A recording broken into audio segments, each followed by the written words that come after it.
Hello' friends, মই এটা কথা কওঁ।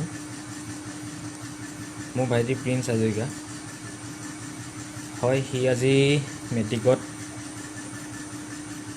বেয়া ৰিজাল্ট কৰিলে, ফেইল কৰিলে। সি টিকটকাৰ হয় বাৰু, ঠিক আছে। আমি কোনেও ছাপোৰ্ট নকৰোঁ, ঘৰৰ মানুহে কোনেও ছাপোৰ্ট নকৰে। বা সি কিবা এটা কৰি গৈছে, তাৰ কিবা এটা সি ভাল পায়। সি এক্টিং কৰি ভাল পায়। চ' তাৰ নিজৰ লাইনত সি নিজে চলি আছে। তাক আমি পঢ়াটো বজাই ৰাখিবৰ কাৰণে আমি যিমানখিনি চেষ্টা কৰিব লাগে আমি কৰিছিলোঁ। মা দেউতা ফালৰ পৰা বা মোৰ ফালৰ পৰা হওক, যিমানখিনি আমি কৰিব লাগে আমি চব কৰি গৈছিলোঁ। আমি যোগাৰ দিব পাৰোঁ, কিন্তু আমি তাক মূৰত সোমোৱাই দিব নোৱাৰোঁ। আৰু এটা কথা কৈছোঁ, ঠিক আছে, তাৰ সেইখিনি নিজৰ, সি নোৱাৰিলে, নপঢ়িলে, তাৰ নিজৰ সেইখিনি কথা। কিন্তু এটা ককাই হিচাপে আজি মই এইখিনি দুখ পাইছোঁ যে মোৰ ভাইটিয়ে ফেইল কৰিলে। ভাইটিয়ে ফেইল কৰাৰ লগে লগে ইমানখিনি অসমত তোলপাৰ হ'বলগীয়া কোনো ইমান কথা নাছিলে নেকি? মোৰ মতে বহুতেই ফেইল কৰিছে। অসমত বহুত মানুহে ফেইল কৰেই, চবেই ফেইল কৰে। এইটো এটা জীৱনৰ শিক্ষা হয়। কিন্তু যিমানখিনি আজি কৰি দিলে, তাৰ মাৰ্কশ্বিট পৰ্যন্ত উঠাই দিয়া হৈছে। এটা ল'ৰা ইমানখিনি সহ্য কৰিব পৰা গুণ নাথাকে। কাৰণ মোক লৈ পেলাই কিবা এটা কৰিলে সেইখিনি মই ল'ব পাৰিম।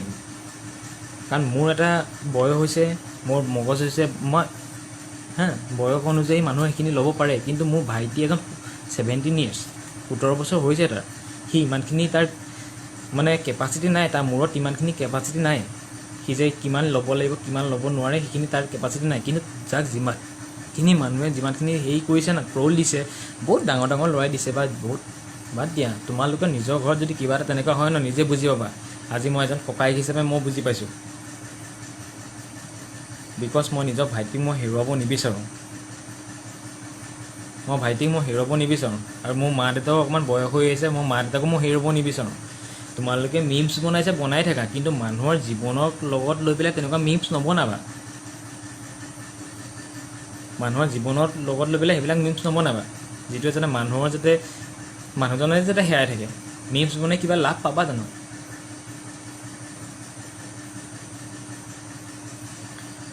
বহুতে বহুত কথাই কৈছে, কিবা আমুক তামুক, ফেইল কৰিলে মাৰ্কশ্বিট পৰ্যন্ত দি দিছেগৈ।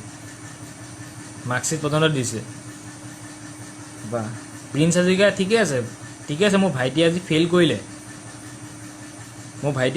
ঠিক আছে। সি টিকটকাৰ হয়, সি পঢ়িব নিবিচাৰিলে। আমি যিমানখিনি কৰিব লাগে আমি কৰিছিলোঁ, কিন্তু সি ফেইল কৰিলে। কিন্তু তাৰ হৈ পেলাই ইমানখিনি যে হেৰি কৰিব লাগে, কিবা কথা আছে নেকি? এজন মানুহক ইমান ট্ৰল দিয়াটো কিবা যুক্তিকৰ বুলি মই নাভাবোঁ। এজন ছ'চিয়েল মিডিয়াত মোৰ মা দেউতা বা আমি কেনেকৈ আছোঁ আমি জানো, কেনেকৈ আছোঁ। সেইখিনি হয়তো চাগে তোমালোকে বুজি নাপাবা। যিখিনি মিমাৰ্ছৰ কথা কৈছোঁ দেই, যিখিনি মিমছ বনাই পেলাই হেৰি কৰি থাকে, শ্বেয়াৰ কৰি থাকে, সেইবিলাকৰ কথা কৈছোঁ। বহুতেই যুক্তিসংগতৰ কথাই কৈছে, যুক্তিসংগতৰ কথাই কৈ পেলাই এবাৰ হেৰি কৰিছেগৈ। তেওঁলোকৰ কথা কোৱাগৈ নাই। বহুতে বেয়া বেয়া কমেণ্টো কৰিছে, বহুতে ভাল ভাল কমেণ্টো কৰিছে। কিন্তু এজন মানুহক ইমান হেৰিকৈ ডাউন দিয়াটো কোনো যুক্তিকৰ কথা নহয়। তেওঁক ছাপোৰ্ট কৰা, আমি ছাপোৰ্ট কৰিছোঁ। তেওঁক হেৰি কৰা, তেওঁ নেক্সট টাইম কেনেকৈ ভাল ধৰণে কি কয়, কেনেকৈ পাছ কৰিব লাগে, আমি আছোঁ। আমি গাৰ্জেন হয়, আমি নিজে হেৰি কৰিম। তোমালোক ইমান জ্বলি পৰি মৰিবৰ কাৰণে কি আছিলে? নে কিহৰ কাৰণে মৰিছে? নে সি এজ এ টিকটকাৰ কাৰণে, নে ইউটিউবাৰ কাৰণে?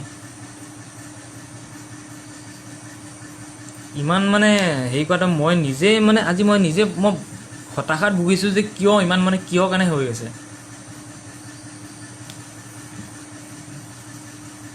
চ' প্লিজ ষ্টপ কৰা। এইবিলাক ইমান ভাল কথা নহয়। এজন মানুহৰ সি বৰ্তমান আজি হেৰি হৈ আছে, নেক্সট টাইম যদি সি কিবা এটা ইমানখিনি কথা ট্ৰল পাই পেলাই যদি সি বাই চান্স যদি কিবা এটা বেয়া ষ্টেপ লৈ লয়, নেক্সট টাইম তোমালোকে কাইলৈ লিখিবা Prince Hazarika RIP rest in piece.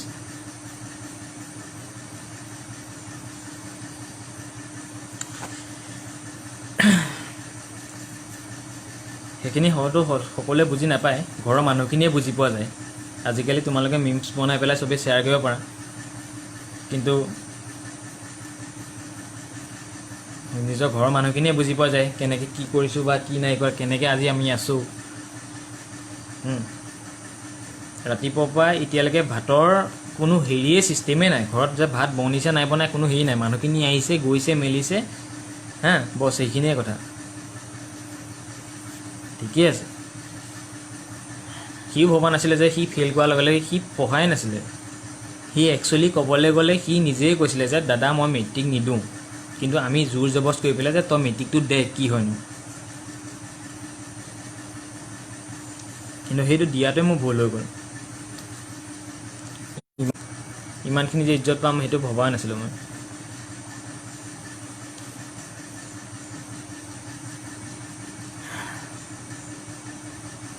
লাজ পাইছোঁ আজি, মাহঁতেও বহুত লাজ পাইছে,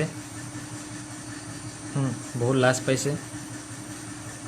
চ' প্লিজ ইমান ট্ৰল নিদিবা, এটা ল'ৰাক ইমান ট্ৰল নিদিবা। ইমান ট্ৰল এটা মানে ভাগি পৰে না, সি ফেইল গৈছে, নিজে ৰিয়েলাইজ কৰিছে যে মই নপঢ়াৰ কাৰণে আজি ইমানখিনি হ'ল, আমি যি কৰিব লাগে আমি তাৰ কাৰণে চব কৰিলোঁ, সি ভাগি পৰিছে। ইমান তাক হেৰি কৰাটো ভাল নহয় নেকি? নিজকে চাবাচোন, নিজৰ ঘৰত যদি তোমালোকৰ কিবা এটা হয় তোমালোকে কেনেকৈ পাবা? আজি তোমালোকে তাক টিকটকৰ বিষয়ে কিবা এটা হৈ বেয়া পাইছা ঠিকেই আছে, কিন্তু ময়ো টিকটক ভাল নাপাওঁ, কিন্তু তাকটোতো আমাৰ ঘৰৰ মানুহখিনি আমি কেনেকৈ আছোঁ তোমালোকে এটা চিন্তা কৰাচোন। আজি তাৰ মাৰ্কশ্বিটখন তাত শ্বেয়াৰ কৰা হৈছে, তাত মোৰ মাৰ নাম আছে, দেউতাৰ নাম আছে, মোৰ মা দেউতাৰ ইজ্জত নাই নেকি? তোমালোকৰ যদি ভাইটি ভণ্টিহঁতৰ কিবা এটা তেনেকুৱা হোৱাহেঁতেন তোমালোকে পাৰিলেহেঁতেন জানো কোৱাচোন? চ' প্লিজ ষ্টপ কৰা বে। আজি বেলেগৰ কথা মই নকওঁগৈ,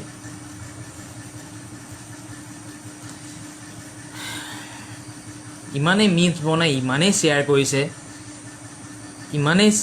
কৰিছে ন, তাক ভাঙি পেলাইছে তোমালোকে। হয়, মানুহে চবেই ফেইল কৰে, চবেই হেৰি কৰে। ফেইল কৰাৰ লগে লগে যে সেইটো নহয় তাৰ জীৱনটো শেষ হৈ গ'ল বুলি। সি নেক্সট ইয়েৰো কিবা এটা ভালকৈ পাছ কৰিব পৰা নাই, তোমালোকে কিবা এটা উৎসাহ দিয়া না, সি ভালকৈ পাছ কৰিব পৰাকৈ। কি দি আছা তোমালোকে? ভগা চাইকেল, ভগা বেল, প্ৰিন্স হাজৰিকা মেট্ৰিক ফেইল, মানে কি তাৰ জীৱন এবাৰেই নেকি? আৰু তোমালোকে এইবিলাক কৰি পেলাই তাক মাৰি পেলাব বিচাৰিছা। নেক্সট টাইম তোমালোকে লিখি দিবা প্ৰিন্স হাজৰিকা।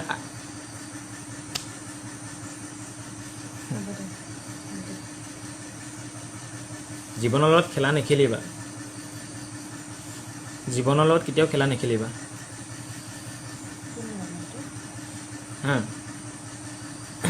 ঘৰৰ মানুহখিনিৰ লগত নিজে যদি হেৰি হ'বা ন, তেতিয়া বুজি পাবা। নিজৰ ঘৰত যেতিয়া হয় ন, তেতিয়া চবেই বুজি পায়, বেলেগৰ লগত বুজি নাপায়, বেলেগৰ হ'লে বুজি নাপায়। হাঁহা ৰিয়েক্ট দিয়া বহুত মানুহ আছে বাৰু, হাঁহা ৰিয়েক্ট দি আছে এতিয়া, একো নাই, চাম মই, ঠিক আছে।